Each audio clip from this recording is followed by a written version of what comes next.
허디슨 테일러 선교사님의 자서전 마지막 8번째 시간입니다.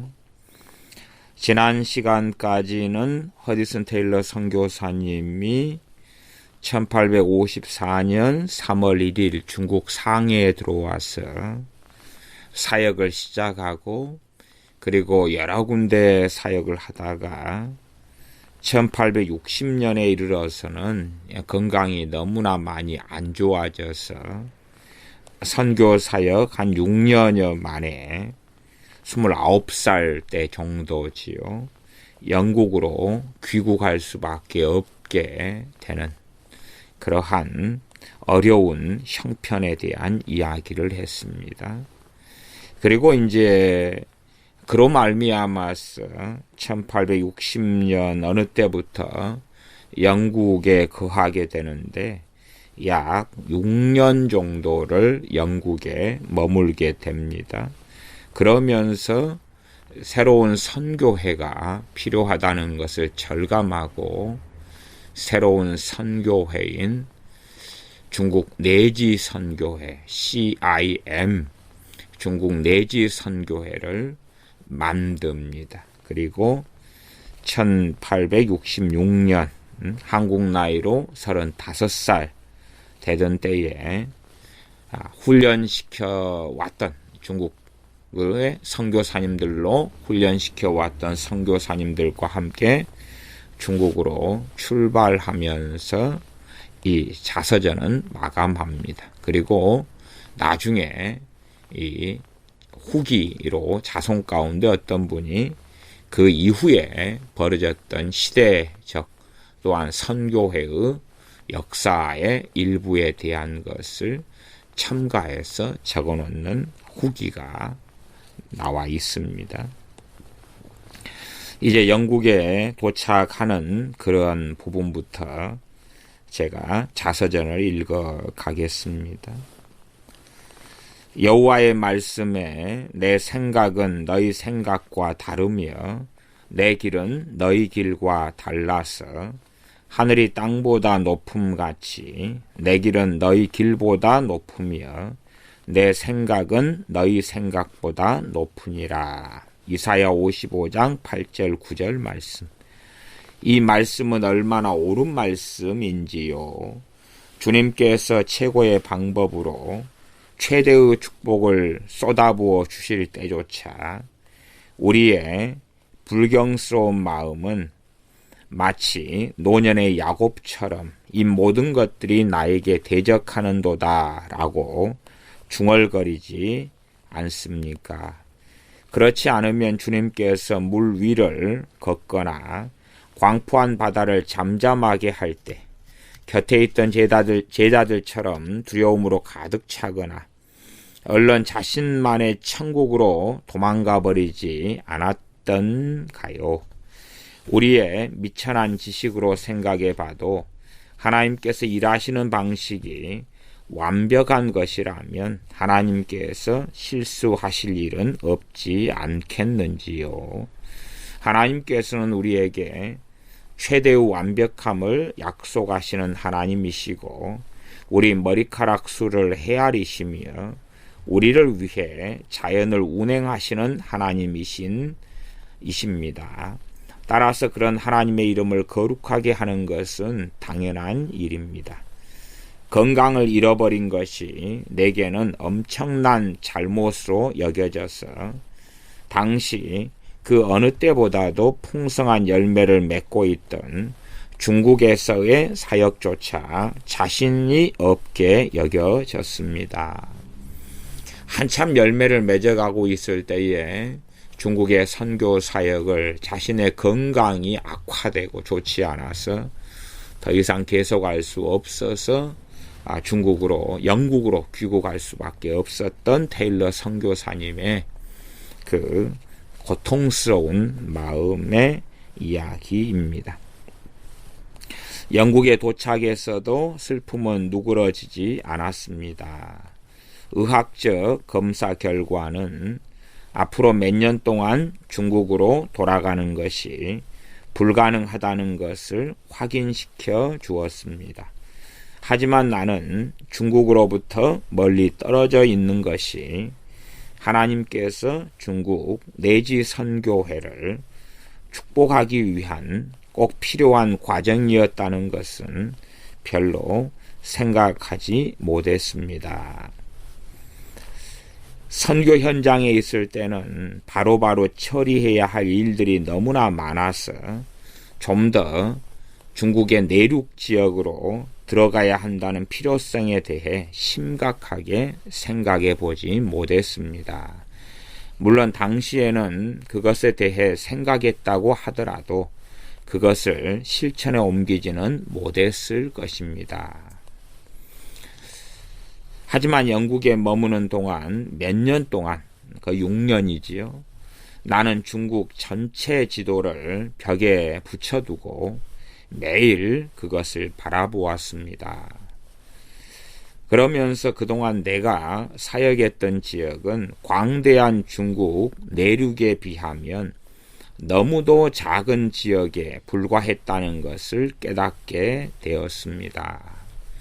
중국 전체 지도를 크게 붙여놓고 그 가운데 테일러 선교사님이 사역했던 지역들을 보니까 너무나 적은 지역들이었고 그 광범위한 중국의 내륙 지역으로 선교사님들이 가야 한다는 그것을 생각하게 되었던 겁니다. 때로는 기도는 무거운 짐을 진 마음이 안식을 얻기 위한 유일한 원천이 되었습니다. 중국의 영혼들로 인하여서 이 무거운 짐을 지고 있는데 기도할 때에는 그 마음이 안식을, 쉼을 얻었다는 것입니다. 그러나 기도를 또 멈추고 있을 때는 다시 무거운 짐이 찾아왔겠지요. 그래서 너희의 짐을, 너희의 염려를 주께 맡기라 말씀하신 거지요. 기도할 때에는 우리는 쉼과 안식을 얻어야 합니다. 오랫동안 중국을 떠나야 하는 것이 피할 수 없는 현실이 되자 그 다음에 떠오른 질문은 영국에 있는 동안에 어떻게 중국을 섬길 수 있느냐 하는 것이었습니다.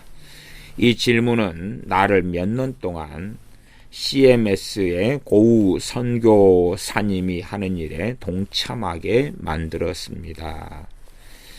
CMS 소속 고우 선교사님은 영국 성서 공회를 위해서 신약을 닝포에서 사용하는 중국어로 번역하는 작업을 하고 있었습니다.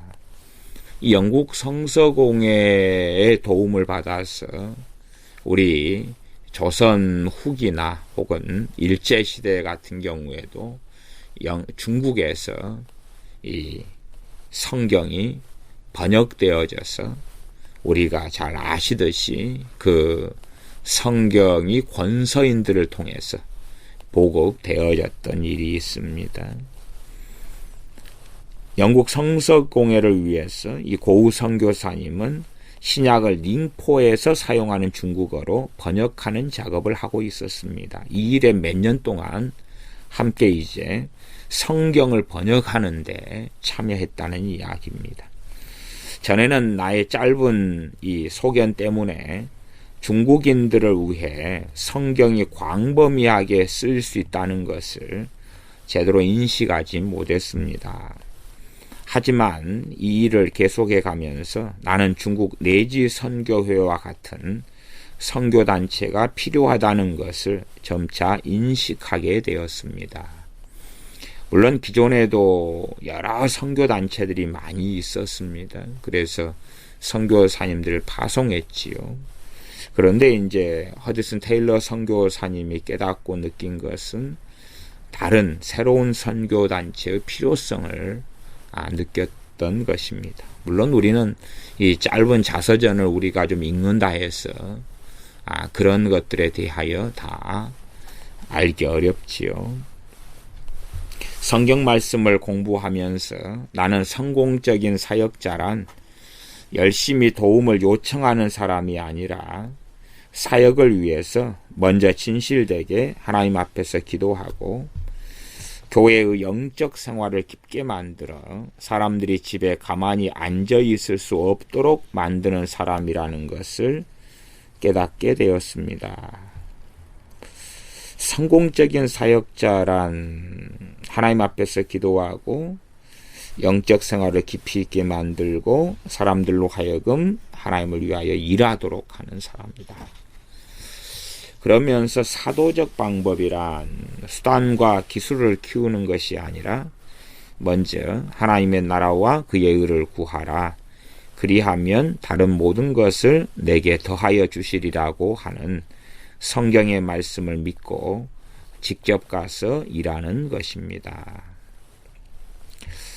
몇 달에 걸친 진실한 기도와 실패를 거치면서 중국 내륙 지역의 복음화를 위해서는 특별한 선교단체가 필요하다는 강한 확신을 얻게 되었습니다. 이 당시에 나는 매일 드리는 기도 외에도 이 고우 선교사님이나 버거씨 부부, 또 나의 아내, 친구, 동역자들과의 회의를 통해서 도움을 받았으며 많은 기도와 경건의 시간을 가졌습니다. 물론 우리가 역사를 짧게 건너뛰면 다 이해하지 못합니다만은 이 중국 내지 선교회 또한 그 선교 사역을 위해서 테일러 선교사님이나 또 아내나 여러 동역자들이 6년여의 시간들을 선교사를 양성하는 데에 많이 투자하고 기도로 준비하는 데 많이 투자합니다. 또 나아가서는 내지 선교회로 1865년에 만들어져서 66년에 이제 테일러 선교사님은 중국으로 동역자분들과 함께 출발하는데, 그래서 중국 내륙으로 점점점 확장해 들어가는데 기본적인 시간만 한 10년 이상이 걸립니다. 그러니까 우리는 요즘에 뭐 극단적인 신사도 거짓 선지자들 또 대부흥 이런 걸 통해서 허황된 어떤 환상에 잡혀 있는 것들이 많습니다. 우리가 미국의 대각성 운동이나 또 존 웨슬리를 통한 부흥이나 조지 히필리를 통한 부흥이나 데이비드 브로이너들을 통한 인디언 부흥이나 조나단 에드워드 목사님을 통한 부흥이나 여러 부흥들이 있지요. 그러나 그러한 것들 우리가 생각하는 것처럼 어떤 일확천금적인 것하고는 상당히 다릅니다. 그래서 제가 전에 평양대부흥이나 또한 원산대부흥 같은 것을 가지고 얼마간 설교하고 말씀을 나누기도 하였습니다. 그래서 우리는 간단하게는 이 CIM 중국 내지 선교회를 통해서 너무나 빠르게 부흥같이 급속도로 열매가 맺어졌지 않을까 그렇게 생각하지만 또 그렇지는 않습니다. 아주 오랜 시간, 오랜 주의 종들의 기도, 헌신, 수고, 죽음 이것들을 다 통과하면서 순차적으로 열매가 맺어갔던 것입니다. 새로운 선교단체를 만드는 것에 대하여 허디슨 테일러 선교사님은 재정이나 또한 그러한 필요한 사람들을 과연 하나님께서 보내주실까 하는 것에 대한 믿음이 생기지 않아서 오랫동안 힘들어했다고 이 자서전은 고백합니다. 불신앙의 마음이 첫걸음을 내딛는 것을 오랫동안 방해했습니다. 이렇게 자서전은 기록합니다. 불신앙은 얼마나 변덕이 심한가, 불신의 감정은 얼마나 변덕이 심한가. 주 예수님의 이름으로 사역자를 보내달라고 기도하면 반드시 이루어진다는 것을 나는 확신합니다. 나는 우리가 전진하는 데 필요한 것들이 주어질 것임을, 우리 앞에 놓여있는 중국의 미전도 종족들을 향한 전도의 문이 열릴 것임을, 그리고 이러한 것들을 구하는 기도가 반드시 응답될 것임을 의심하지 않습니다. 하지만 그러기 위해서 나는 먼저 나 자신을 위해 하나님의 능력과 은혜를 구해야 한다는 것을 몰랐습니다. 허드슨 테일러 선교사님 자신이 스스로를 위해서 하나님의 능력과 은혜를 구해야 한다는 것. 물론 우리는 다 구하지요. 그러나 여기서 직접적으로 이야기하는 것은 구했으면 하나님의 능력과 은혜를 받아야 되는 응답이 있어야 되지요. 그러한 것을 이야기하지. 우리가 일상적으로 하나님의 은혜와 능력을 구하는 그러한 단순한 이야기보다는 훨씬 더 심오한 이야기가 담겨 있다고 봅니다. 또한 나와 함께 동행할 사람들을 동역자들이죠. 하나님께 구해야 한다는 점에 있어서 충분한 믿음을 저는 갖고 있지 못했습니다. 나는 그러한 일을 하는데 필수적으로 따라붙는 위험과 어려움 그리고 시험들을 두려워했습니다. 허드슨 테일러 선교사님이 중국에 좀 더 움직일 때 얼마나 많은 죽음의 위협 또 강도 그리고 고통, 폭행 이런 일들을 겪었습니까? 그러니 자신들만이 아니라 이제 다른 동역자들이 그러한 고통과 위협들을 과연 벗어날 수 있을까, 이겨낼 믿음이 있을까부터 시작해서 재정적인 부분까지도 믿음이 사실상 부족하기도 했고 두려워하기도 했었다고 고백합니다. 그래서 나는 이러한 시험들을 두려워했고 또 상대적으로 경험이 적은 동역자들이 중간에 쓰러져 버릴까봐 두려워했습니다. 이러한 사역을 동역자들이 하는 데 있어서 우리와 같은 수준에 놓여 있지 않은데도 그들과 함께 계속 갈 수 있을지, 그래서 그들이 견뎌내지 못해서 심한 비난을 하고 그러한 비난을 내가 받을까봐 두려워했습니다. 그럼 나는 무엇을 해야만 하나? 죄의식은 점점 강렬해져만 갔습니다.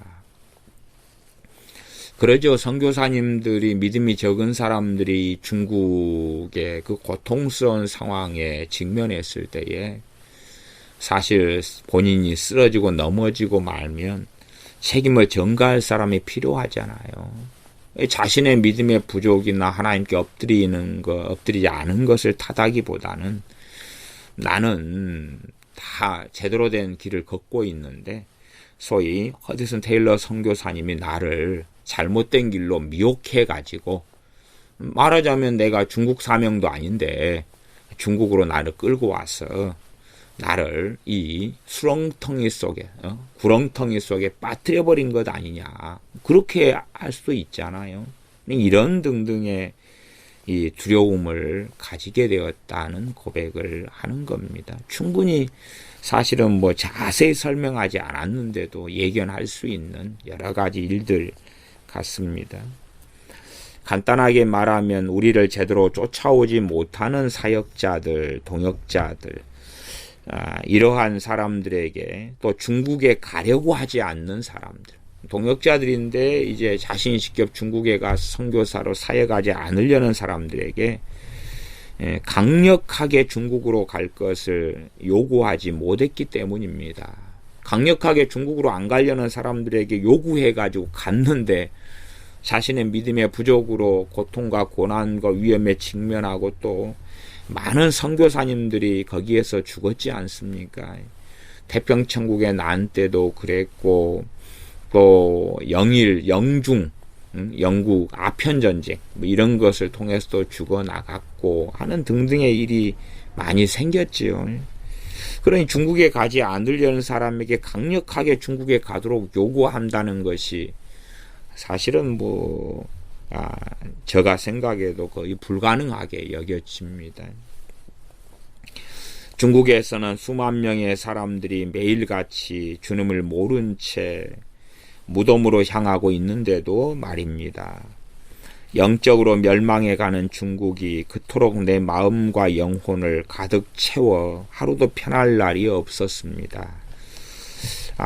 자신의 그 사랑하는 하나님의 백성 유대인들을 위한 사도 바울의 고통, 고뇌를 우리가 로마서 등에서도 볼 수가 있지요. 밤에는 잠도 제대로 잘 수 없었고 건강은 급속히 악화돼 갔습니다. 이 무거운 짐을 테일러 선교사님이 영국에서 건강이 악화로 돌아와서 6년을 머무는 동안에 아마 1년, 2년, 3년 주로 이럴 때에 겪었던 고통들 같습니다. 1865년 말하자면 영국에 있었을 때 5년째는 중국 내지 선교회를 설립하고 또한 동역자들을 이제는 본격적으로 훈련을 시키거든요. 그때는 이 짐은 이제 좀 덜해졌을 것 같습니다. 그렇게 새로운 선교회를 만들기 전까지 또 강력하게 동역자들에게 중국으로 가자고 요청하지 못하는 여러 직면하게 될 핍박, 고통, 고난, 죽음의 위협 또한 본인이나 가족들의 죽음 앞에서 선교사님들, 동역자들이 동일한 연단과 훈련이 되지 않은 이들이 어떻게 견딜 수 있을까?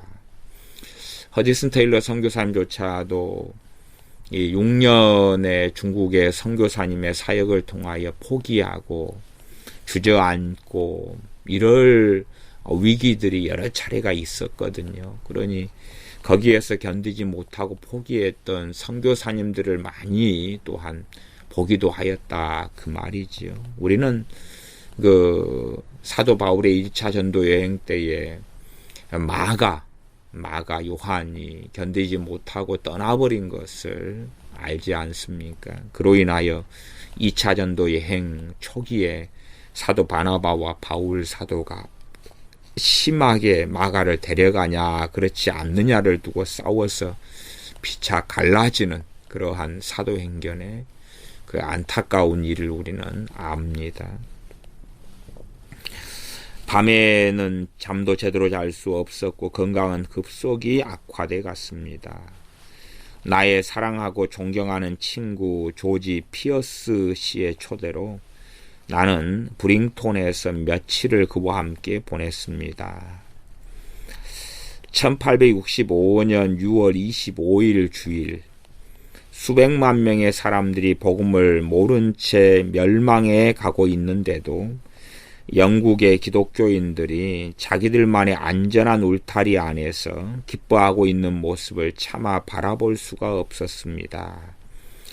1865년 6월 25일이 테일러 선교사님에게 있어서는 특별한 날이었던 것 같습니다. 주일날이니까 주일 예배 때지요. 주일 예배 때.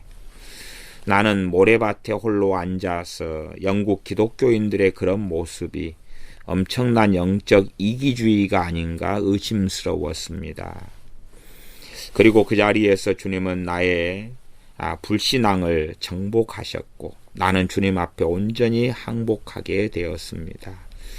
1865년 6월 25일이니까 허디슨 테일러 선교사님이 영국으로 귀국해서 그래서 있은 지 한 5년이 되었을 때죠. 5년이 좀 넘었을 때입니다. 그때에 테일러 선교사님이 이제 새로운 선교회를 만들고 그것을 이끌겠다는 결단을 하게 되는 날이었던 것 같습니다.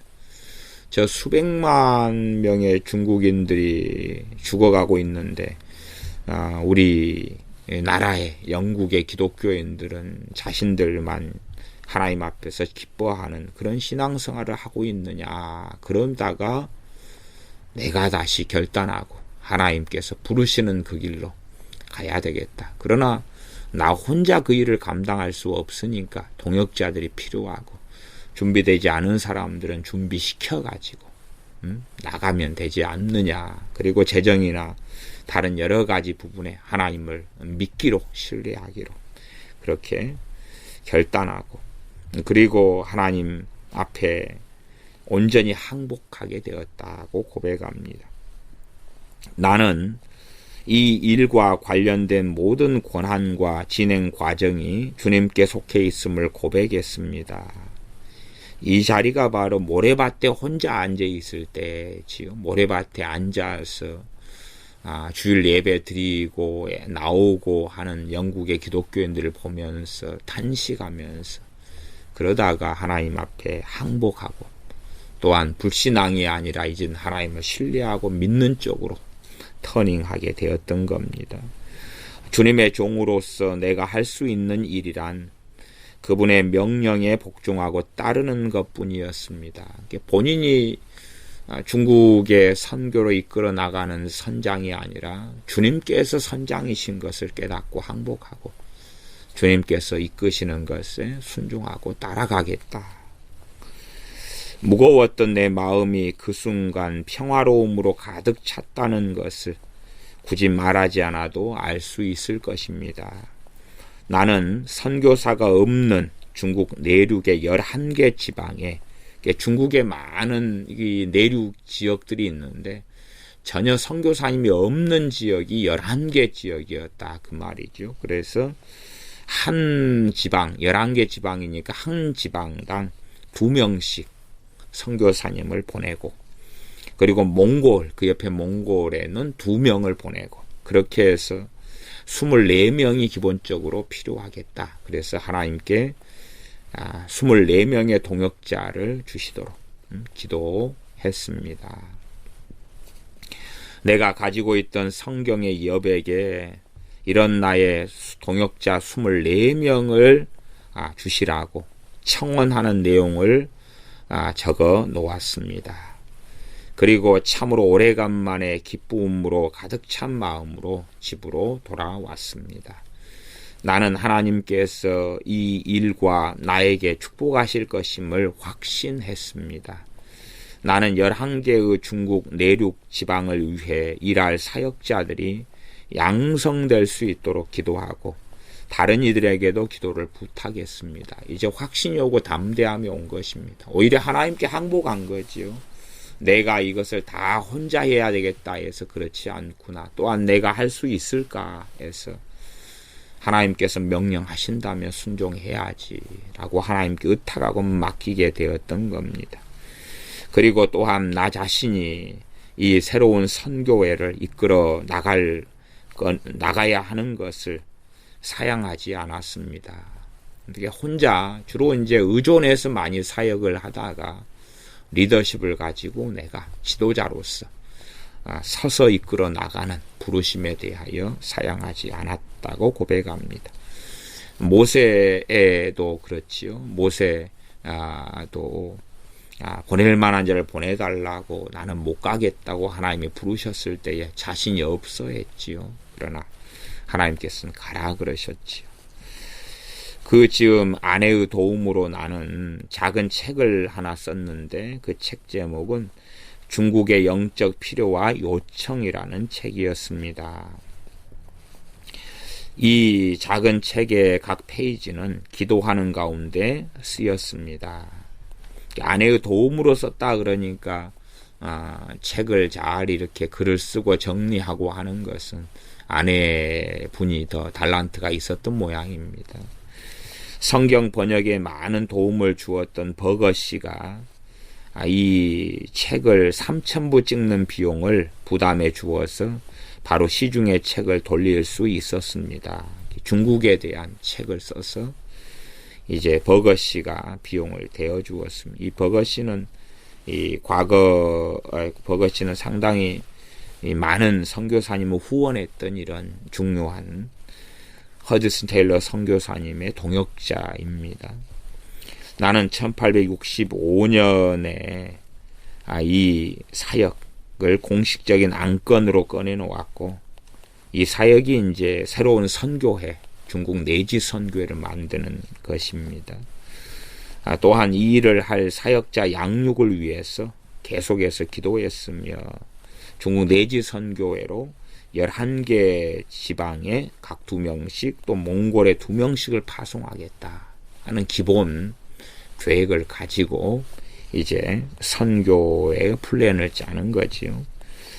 그렇게 해서 이 중국 내륙의 선교를 할 사역자 양육을 위해서 계속해서 기도했습니다. 그리고 지원자들을 내 집으로 직접 데려왔습니다.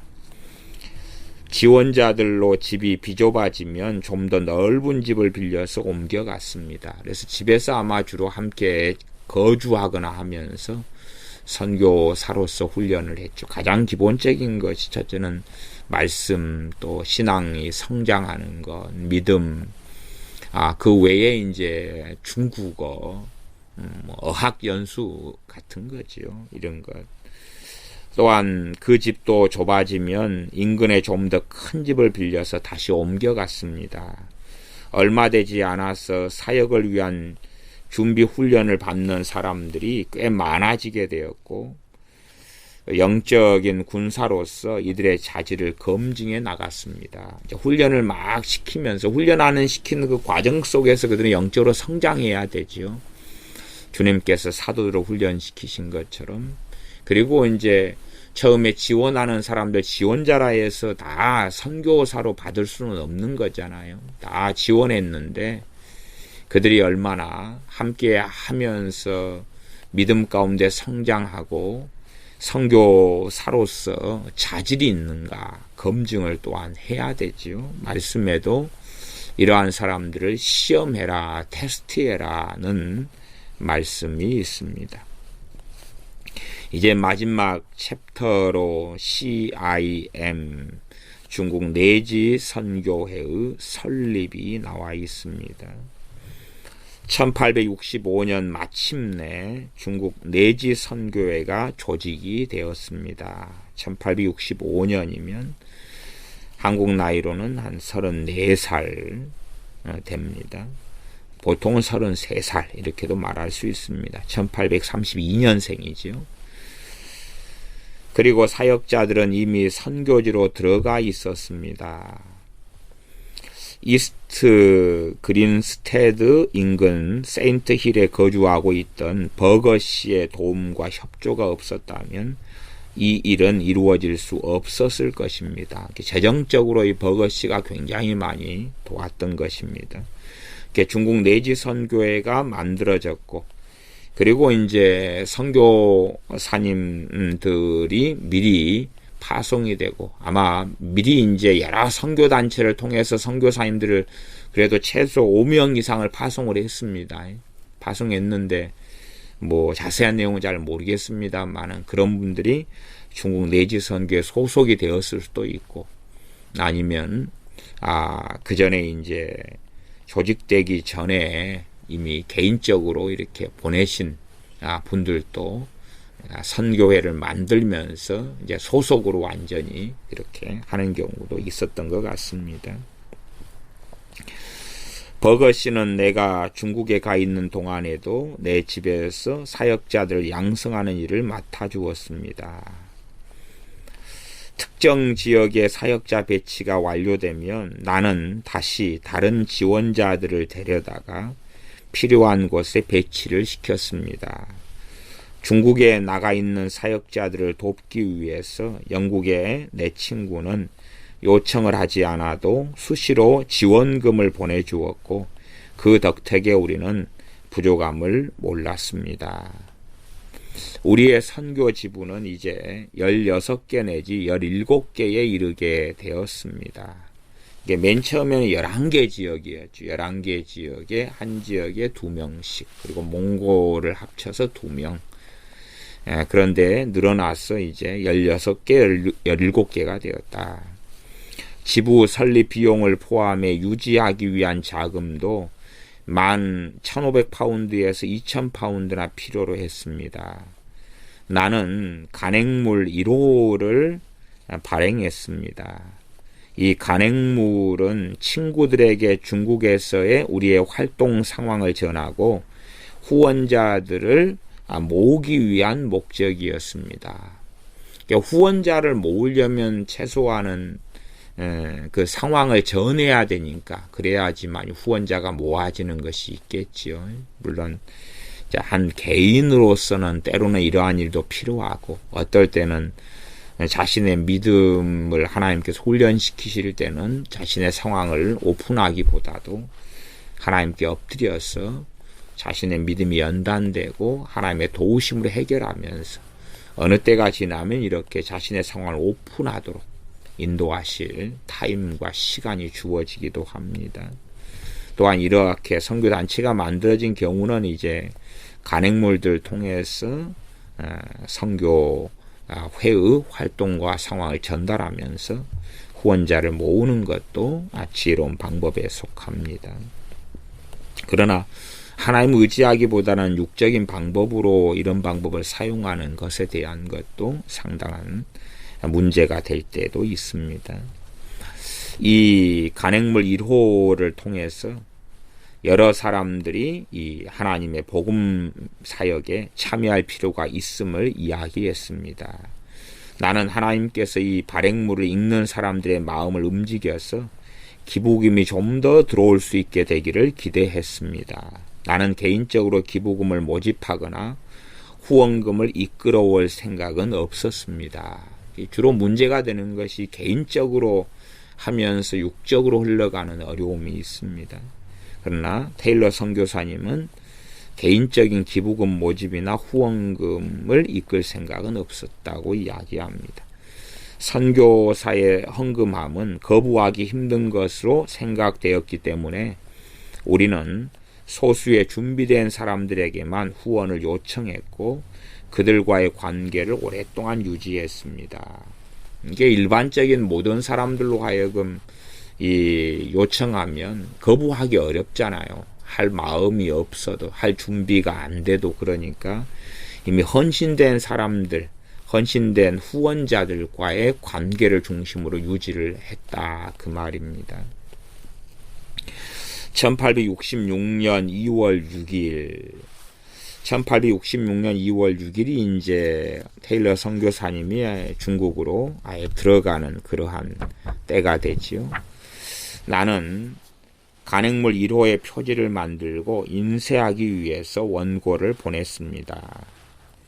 같은 날 12시부터 오후 1시까지 기도 모임에서 기금을 만들 필요가 있다는 이야기를 꺼냈습니다. 이게 말하자면은 당장 필요할 때에 하나님께서 공급해 주시는 것도 당연히 그것도 받고 누리지만 미리미리 이 숫자가 많기 때문에 기금이 만들어져 있어야 되죠. 그래서 어디에 얼마가 요청되면 바로바로 보낼 수 있어야 되는 그런 기금, 그래야지만이 안정적인 선교 사역을 감당하니까요. 다음에 리스트가 보여주듯이 우리의 노력은 헛된 것이 아니었습니다. 리스트는 뭐냐 그러면 기금이 언제 어떻게 들어왔다는 리스트입니다. 그래서 1864년 1월 12일에 51파운드, 65년 1월 6일 221파운드, 그리고 이제 뒤에 12실링 6펜스 이런 돈들이 들어온 내역들이 나와 있습니다. 1866년 2월 6일 우리는 한 달이 조금 더 되는 기간에 170파운드 8실링 3펜스의 후원금을 모금하고는 상당히 고무되었습니다. 이 일은 온전히 우리들만의 힘으로 이루어진 것이 아니었습니다. 하나님의 도움으로 이루어진 일이었습니다. 그러나 하나님께 더 많은 것을 구해야 하는 것은 명확했습니다. 그렇지 않고서는 5월 중순까지 10개에서 16개에 이르는 지부를 설립한다는 것은 불가능했습니다. 그래서 매일 기도 모임은 5월까지 가능한 한 많은 지원자와 후원금이 모일 수 있도록 하나님께 간구했습니다. 그래서 계속 이 5월까지, 2월부터 5월까지 계속하여 하나님께 간절히 기도했다고 이야기합니다. 근데 아까 간행물 자체의 조판과 인쇄가 늦어져 가지고 3월 12일까지 출판이 되지 못하고 있었습니다. 희한한 것이 정기 간행물 2호를 내 가지고 기금을 조성하고 그 다음에 그 선교의 상황 같은 걸 알리고 중국의 상황을 알려서 후원자들을 모집하려고 했는데 이 간행물 출판이 늦어졌어요. 근데 간행물을 출간을 해가지고 알려서 기금을 모집하려고 했는데 간행물이 출판이 늦어지고 출판이 늦어진 다음에 출판되기도 전에 소요로 필요했던 기금이 모두 다 조성이 됩니다. 이게 그래서 하나님의 은혜로 이 기금이 다 조성되는 특별한 일이 되지요. 그래서 어떤 면에서 우리의 어떤 육적인 열심과 노력과 하나님께서 사역을 이끌어 가시는 것과의 차이이기도 합니다. 특별 기도회를 중심으로 해서 그 이전과 그 이후 한 달 6일간 1,500파운드에서 2,000파운드가 모금되었습니다. 이는 이 간행물이 발행되기 이전의 일이고, 따라서 이 간행물의 영향 탓이 아니라는 것입니다. 이는 하나님께서 자신의 사역을 위해 불러 모은 사역자들의 연합한 기도에 응답하신 결과였습니다. 이 기간에 모인 금액은 다른 기간의 모금액에 비해서 거의 3배 가까운 금액이었습니다. 우리의 기도에 대한 하나님의 이 놀라운 응답은 이 간행물 1호를 내는데 약간의 장애물이 되었습니다. 왜냐하면 간행물을 통해서 이야기하려고 하던 후원금이 이미 모두 채워졌기 때문입니다. 그래서 발행물의 한 페이지에 컬러로 모금하려고 했던 후원금이 기도의 결과로 모두 채워졌음을 알리는 고지문을 끼워 넣었습니다. 간행물이 늦게 나왔으니까요. 간행물에 이제 우리가 이 중국의 선교 사역을 이 중국 내지 선교에 하기 위해서는 어떤 기금이 필요하다고 그리고 요청하는데 간행물이 다 나오기 전에 다 채워졌으니까 특별하게 종이를 하나 더 컬러로 집어넣어 가지고 다 채워졌습니다. 그렇게 해서 간행물은 이미 이제 다 인쇄되고 조판되고 찍어지잖아요. 그러니까 그렇게 서로 끼워 넣었다 그럽니다.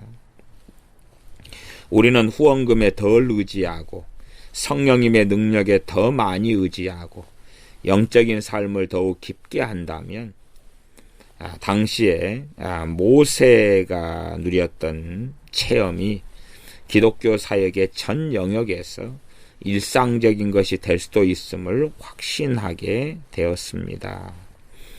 중국으로 떠나기 위한 준비는 바로 진행되었습니다. 이때쯤 나는 런던에서 멀리 떨어진 어느 마을에서 중국에 대해 강연해 달라는 요청을 받았습니다. 나는 그 강연회에서 후원금을 모금하지 않고 포스터를 이용해서 강연회를 홍보해야만 한다는 조건을 달고 강연 요청을 수락했습니다. 이게 나를 초청한 신사는 그 강연회의 사회를 맡았는데 그와 같은 조건을 제시받아 보기는 이번이 처음이라고 했습니다. 강연회를 통해서 이제 보통은 이 선교사님들이 이제 기금이나 후원금을 모집을 하도록 했다 그 말이죠. 그런데 그런 공식적인 모금을 하지 않겠다. 그러니 그걸 하지 말아달라. 그리고 나는 단지 포스터만 붙이겠다. 그리고 자원해서 사람들이 할 수 있도록 이렇게 하겠다. 그래서 당시에 사용했던 일반적인 선교사님들이 후원금을 모집했던 방법보다는 더 하나님을 신뢰하고 믿음에 의존한 방법을 테일러 선교사님은 썼습니다. 강연회에서 나는 커다란 중국 지도를 붙여놓고 중국 사람들의 깊은 영적인 갈증을 참석한 사람들에게 이야기했고 많은 사람들이 감명을 받았습니다. 강연회가 끝날 무렵 사회자는 내가 요청한 대로 모금 계획은 없다고 발표했습니다. 이렇게 모금을 이제 이렇게 함 같은 거나 뭐 들고 다니는 거죠. 헌금 바구니나 그러면서 모금을 하거나 수표를 적어내거나 아니면 뭐 약정서를 내거나 그런 걸 안 한다 그 말이죠. 나는 모금을 해서는 안 되는 여러 이유 가운데서도 내 마음에 품고 있던 가장 강한 이유를 이야기했습니다.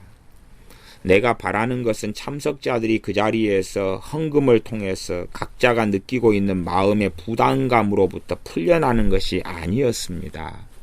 그러니까 당장 뭐 헌금 얼마 내고 돈 10,000원 낸 다음에 나는 할도리 했다. 그렇게 중국에 대해서 부담감을 느꼈는데 나 헌금 한 50,000원 했다. 100,000원 했으니까 나는 이제는 의롭게 되었고 자유롭다. 책임이 없다. 그렇게 풀려나기를 테일러 선교사님은 원하지 않았다 그 말입니다. 나는 참석자들 각자가 중국에 대한 강한 부담감을 갖고 집으로 돌아가서 하나님께 자신들이 무엇을 할 수 있는지 기도를 통해서 물어보기를 원했습니다. 만약 여러 생각과 기도를 통해서 하나님께서 자신에게 원하는 것이 금전적인 부분이라는 응답을 받았다면 아무 선교회나 중국을 위해서 일하고 있는 선교회에 그 기금을 내기만 하면 되는 것입니다. 아니면 그 돈을 우리의 런던 사무실에 보내도 되는 것이었습니다. 하지만 많은 경우에 하나님께서 원하시는 것은 헌금을 내는 것이 아닐 것입니다. 하나님께서 원하시는 것은 해외 사역에 헌신하는 것입니다. 나는 덧붙여 모금의 의미는 가장 중요한 것이 돈이라는 관념에서 벗어나는 것이라고 생각했습니다. 아무리 많은 돈으로도 하나님 하나의 영혼을 개종시킬 수는 없습니다. 중요한 것은 성령 충만해져서 사역에 헌신하는 것입니다. 그러한 일을 하는 데 있어서 결코 돈 내 부족이 문제가 되는 경우는 없습니다. 나의 그러한 뜻이 너무나 분명했기 때문에 사회자는 기꺼이 양보하고 강연회를 끝냈습니다. 다음 날 아침 식사 자리에 약간 늦게 나타난 나의 초청인은 이 사회자분이지요. 지난밤 제대로 잠을 이루지 못했다고 말했습니다. 아침 식사를 마친 후에 그는 자신이 어제 받은 헌금을 나에게 전달하면서 테일러 선교사님, 지난 밤에는 모금에 관한 한 당신이 틀렸다고 생각했습니다. 하지만 지금은 당신이 전적으로 옳다고 확신하게 되었습니다. 잠자리에서 어둠을 향해 흘러가는 중국의 영혼들을 생각하다가 당신이 말씀하셨듯이 나는 울 수밖에 없었습니다. 주님, 당신께서 내게 원하시는 것이 무엇입니까? 나는 내가 찾던 것을 발견했다고 생각합니다. 여기 그것이 있습니다. 그러면서 내게 500파운드의 수표를 전달했습니다. 굉장히 많은 돈입니다. 그 수표는 지난 밤 긴 시간의 기도 끝에 나온 결과물이었습니다. 이게 당장 성급하게 어떤 걸 하는 게 아니지요. 그래서 이 전통적으로 우리 한국 교회에서도 건축원금이나 작정금이나 이럴 때는 막 급박하게 하도록 합니다. 충동적으로 강요해서. 그러나 긴 시간의 기도가 필요합니다. 그래서 자원해서 하고 그리고 선택해서 하고 그렇게 해야지 강제로 막 분위기를 띄워가지고 천만할 사람 지금 손들라 그러고 일어서라 그러고 막 그런 식으로는 사실은 육적인 열매를 거둘 때가 유감스럽게 너무나 많은 거지요. 교회가 더러워지는 것입니다. 이미 언급했듯이 필요한 기금은 이미 마련되었습니다. 우리는 라메르 무르 호배 라모르 무르회 배를 이용해서 1866년 5월 26일 16명의 선교사와 22명의 여행객이 이 배를 타고 중국으로 향했습니다.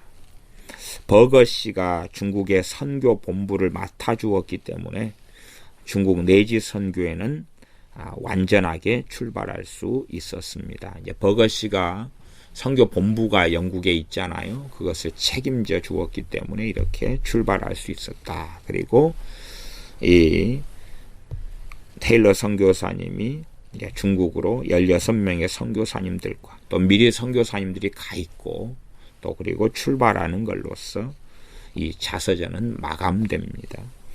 34살 때지요. 그리고 이 책은 거의 20년이 넘은 다음에 이 자서전이 쓰여지고 자서전은 이걸로써 끝맺음을 갖습니다. 그리고 이제 나중에 붙어있는 후기가 이 자서전의 뒷부분에 에필로그로서 조금 붙어있는데 에필로그 부분까지 제가 얼마간 읽겠습니다. 1866년에 이 라메르 무르호 승선자들이 중국에 도착했을 때에 이들은 중국의 내륙 지방을 복음화한다는 것이 별다른 희망이 없는 목표라는 사실에 직면했습니다. 쉽게 이렇게 중국 내륙으로 진출할 수 없는 거죠.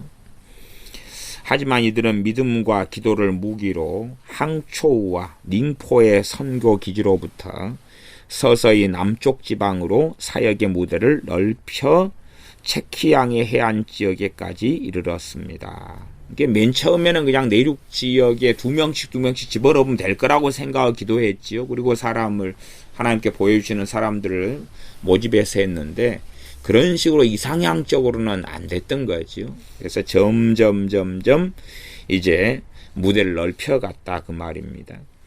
그런 후에 새로운 사역자들의 경험이 쌓임에 따라서 키양수, 안웨이, 키양시로 움직여 나갔습니다.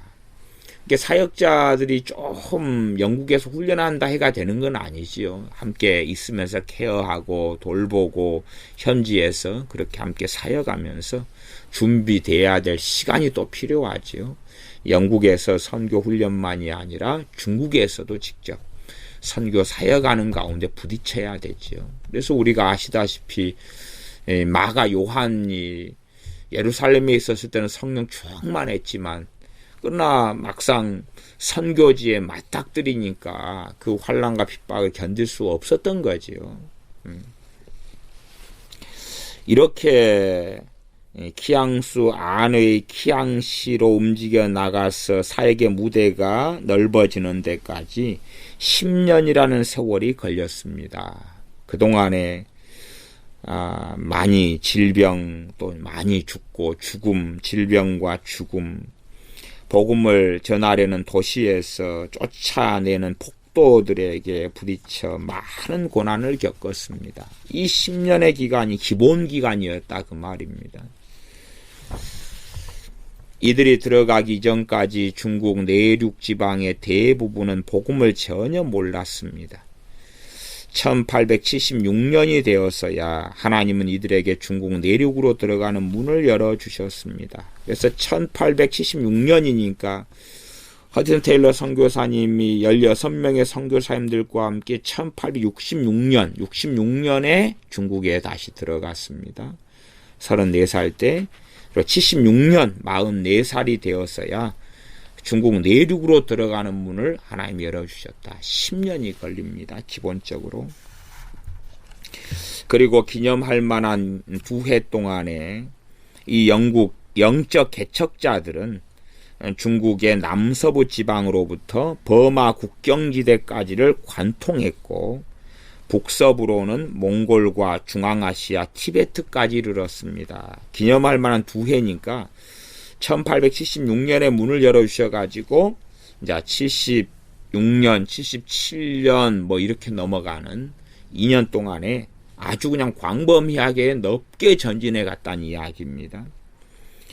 중국의 많은 인구와 영토의 엄청난 넓이를 생각해 보면 이들의 업적은 오늘날 선교사님들의 사역으로도 견줄 만한 것이 없습니다. 그 광범위한 지역에 사실상 몇 명 안 되는 이들이 복음을 가지고 마을마다 전하고 도시마다 전하고 전진해가는 그 10년을 인내한 다음에 2년 동안에 정말로 대단한 이 성과 업적을 내도록 하나님께서 함께 하셨다는 이야기입니다.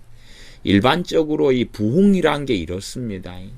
오랜 시간의 준비와 헌신이 필요하고 한 걸음 한 걸음 나가다가 이게 준비돼 가지고 우리도 아시다시피 사과나무를 심으면은 잘 가꾸었다가 어느 때 열매가 맺혀가지 않습니까? 그런 건데 그냥 어디 안수 한번 받고 임파테이션 한번 받고 막 능력 한번 받고 뭔가 깨달음 한번 얻으면 막 갑자기 돼버린다는 이런 유의 사람들이 거짓 선지자들입니다. 허황된 거에 속아서 준비되지 않은 채 허송 세월을 보내버리는 것입니다. 그런 거짓 선지자들에게 너무 많은 사람들이 속아 넘어갑니다. 이러한 업적은 사역 현장에서뿐만 아니라 영국의 후원자들과 친구들의 지속적인 기도와 헌신으로 가능했던 것입니다. 사역자들이 헌신, 또 영국의 후원자들, 친구들의 기도와 헌신 다 함께 맞물려 가야 되는 것입니다. 기도만으로 되는 게 아닙니다. 사역자들, 출발하는 현장에 뛰는 사역자들이 헌신하고 그들이 또한 기도하고 엎드리고 훈련되고, 또 후원자들, 물질적으로 후원하는 이들 또한 기도로 돕는 이들, 다 최소 3박자 이상이 맞아야 됩니다. 그리스도를 전하기 위한 중국 내지 선교회의 최초 내륙 지방의 관통은 1878년부터 1900년까지 계속 이어졌습니다. 이게 거의 중국 내륙 지방까지 관통하는 이 일이 한 22년 동안 계속 이루어졌다는 겁니다. 1900년에는 참 비참한 사건이 있었죠. 그 의화단의 난이 있어가지고 그때에 이 중국 내지 선교의 선교사님들이 많이 돌아가십니다. 그리고 테일러 선교사님을 이제는 이 대표에서 은퇴하시고 그렇게 하고 1905년에 테일러 선교사님이 돌아가시지요.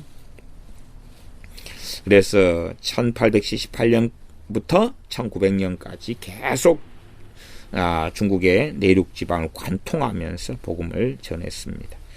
이 기간에 선교회의 회원 수는 계속 증가했고 영국과 북아메리카, 오스트레일리아, 스칸디나비아, 독일, 스위스 그 외 다른 나라에서 건너온 남녀 선교사님들로 수백 명에 이르렀습니다. 영국에서만 선교사님을 받은 게 아니다. 그 말이 지부들이 다 생겨나면서 선교사님들이 이제는 여러 나라들에서 왔다는 이야기. 스위스에서, 독일에서, 스칸디나비아에서, 오스트레일리아에서, 또한 북아메리카, 미국이나 이런 데서도 왔다는 이야기입니다. 수백 명이 왔습니다. 이들은 모두 허디슨 테일러 선교사님의 지휘 아래서 하나로 뭉쳤고 주님에 대한 충성과 복음의 진리라는 공통점을 통해서 서로 다른 국적, 교단의 차이점을 극복했습니다. 이들의 1차적인 관심은 예수님을 위한 영적 싸움에서 승리하는 것과 자신들을 살아있는 교회로 만들어서 하나님을 영화롭게 하는 것이었습니다. 선교회의 역사에서 이 개척의 시기에 나타난 결과물은 그리 큰 것은 아니었지만 개종자들의 대부분은 교육 수준이 낮은 시골 사람들이었습니다. 이게 선교 역사의 개척의 시기가 그래도 거의 1900년까지 허디슨 테일러 선교사님이 대표로 사역했을 때까지도 개척의 시기라, 이것을 정지 작업이라 그러면 터닫기 작업이라, 이때까지는 그래도 결과물 자체가 막 어마어마한 건 아니었다 그 말이죠. 그 다음에 이제 상당한 주목할 만한 결과는 그래도 테일러 선교사님의 사후 정도에는 많이 나타나기도 합니다. 선교사들은 인기가 없었고 의심을 받았고 중국 상류층들로부터 멸시를 받았습니다. 테일러 선교사님은 항상 이 공동체의 리더였고 그를 중심으로 모든 것이 움직여 나갔고 대부분 테일러 선교사님을 통해서 활동에 필요한 재정을 공급받았습니다.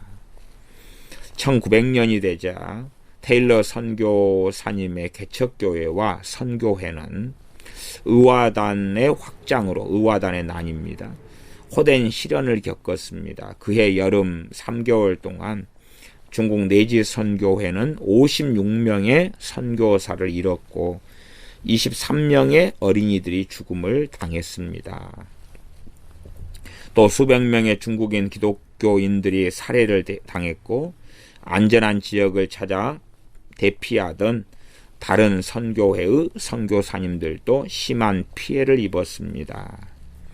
돌이켜 생각해 보면 당시 엄청난 인명피해로 중국 내륙 지방 선교는 전환점을 맞게 되었고 선교회의 개척 시기는 끝을 맺게 되었습니다. 그래서 중국 내지 선교의 개척 시기가 1900년까지로 봅니다. 하지만 10년 후에 선교사가 서구화의 대리인으로 받아들여지기 시작하면서 그때부터 이제 이 오픈되기 시작했다는 이야기죠. 그래서 우리도 그 종교 개혁에도 계몽주의가 함께하면서 종교 개혁이 힘을 얻었지요. 마찬가지입니다. 우리도 이 세국 정책으로 조선 후기, 조선 말이 그러면서는 복음에 대해서 폐쇄적이다가 그러다가 그래도 다행스럽게 어쨌든 이제 조선이라는 나라가 무너지고 그리고 이제 서구에 대해서 개방하고 오픈하고 또 일제시대의 어떤 초중반까지는 오히려 일제시대 때의 복음이 더 아주 깊이 있고 광범위하게 전해지기도 했습니다. 한일합방 1910년 전에는 더 극심한 핍박이 우리 크리스찬들에게 이 한반도에서는 자행되기도 했습니다. 어쨌든 선교활동이 1900년 의화단에 난 지나고 이제는 서구화, 문명화로 중국이 가면서 10년 후에 1910년 또 한일합방과 맞물리네요. 이때쯤 후부터는 선교활동도 성공하게 되었습니다.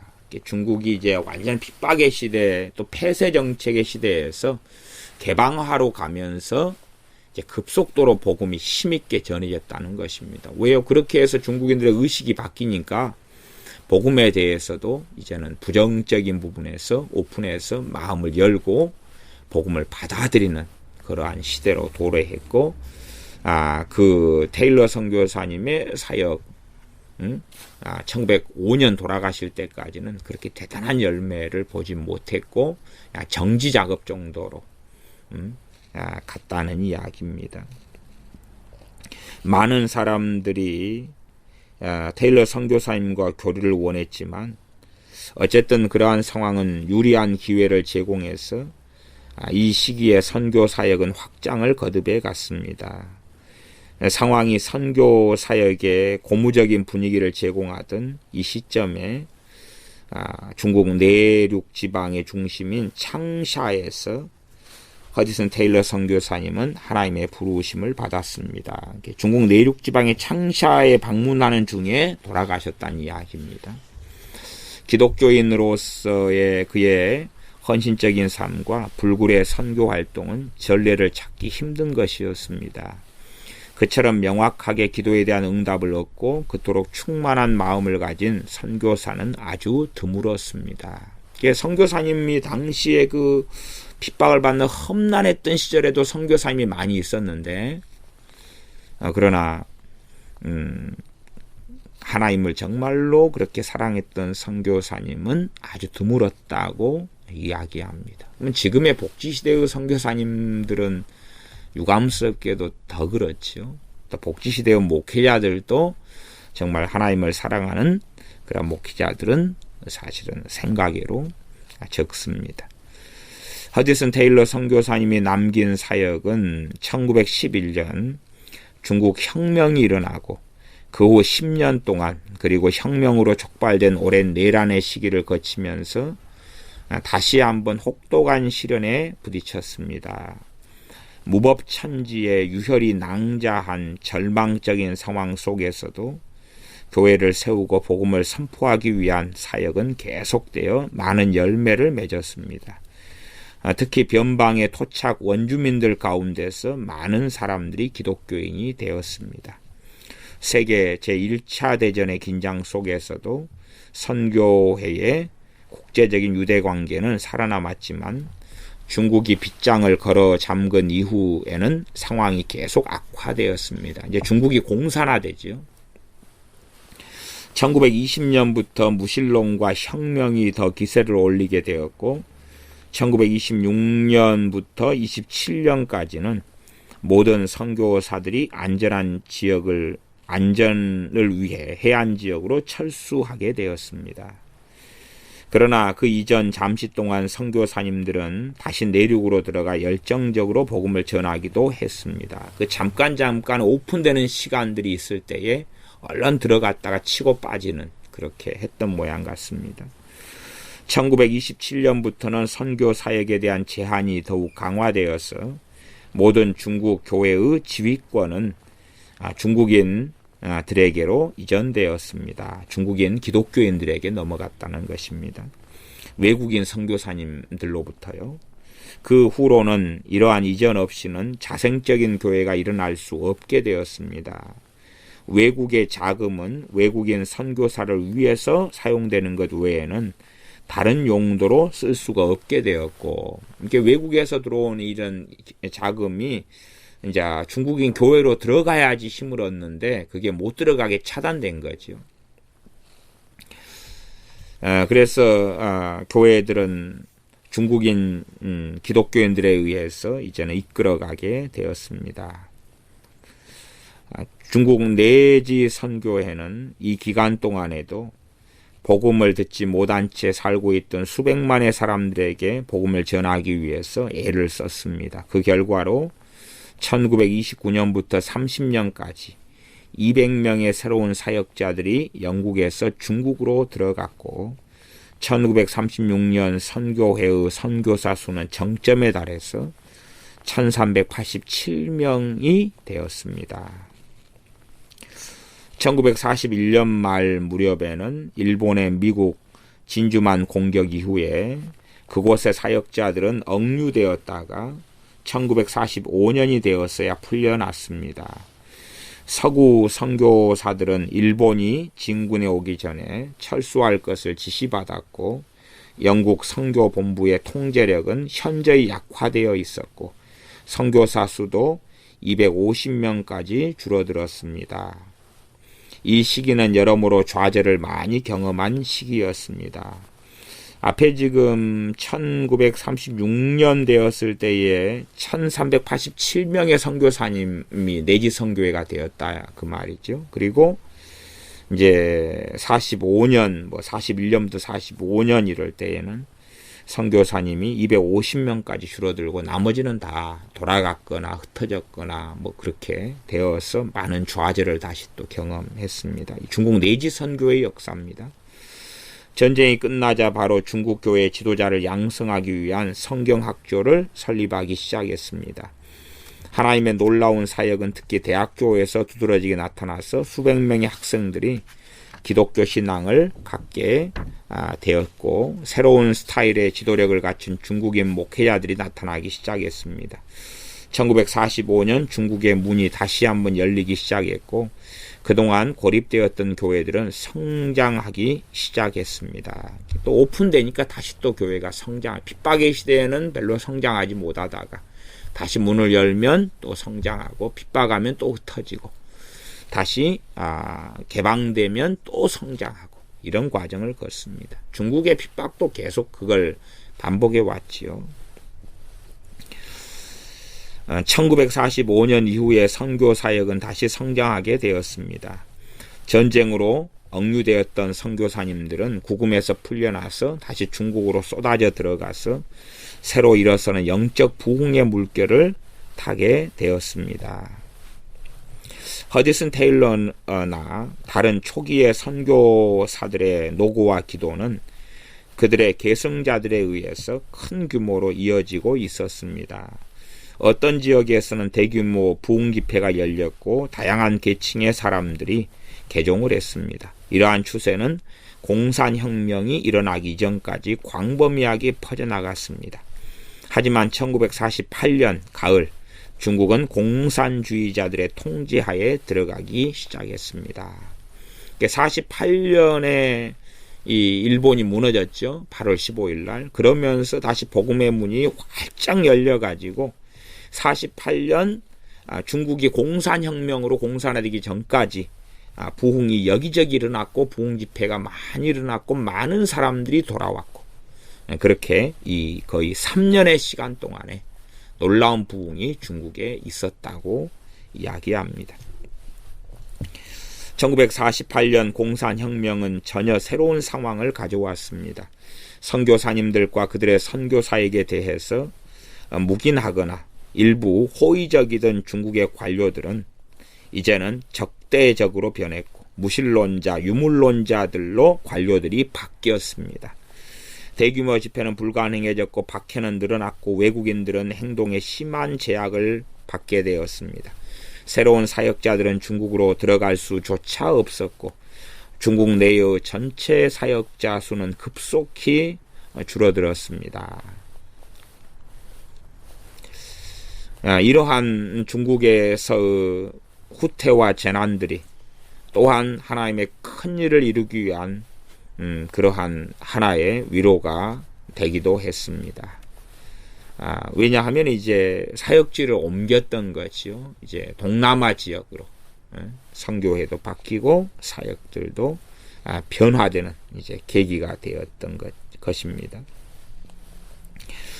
이토록 많은 업적을 남긴 허드슨 테일러의 삶은 부모인 하워드 테일러 부부, 또 그들의 2권짜리 자서전은 지금도 계속 출판되고 있고, 1905년 허드슨 테일러 선교사님이 소천할 때까지 허드슨 테일러 자신과 그의 사역에 관해서 살펴볼 수 있는 생생한 자료가 됩니다.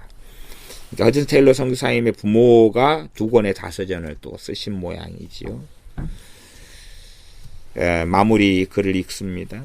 런던에 있는 중국 내지 선교회 현관에는 허드슨 테일러에게 바치는 문구가 적혀 있습니다. 하나님 안에서 믿음을 가지라.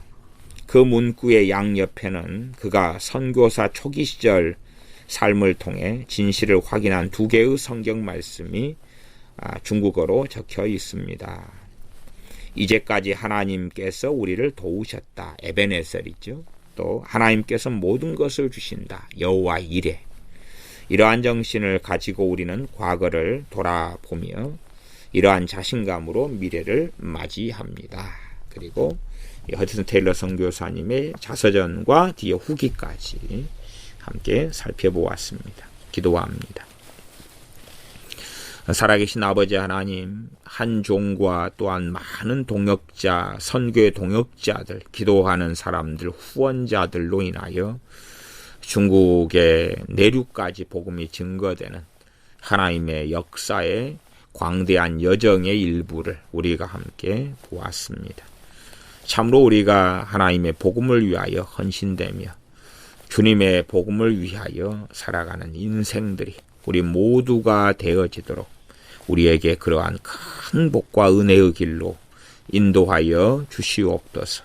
우리 주 예수님의 이름으로 기도하옵나이다. 아멘.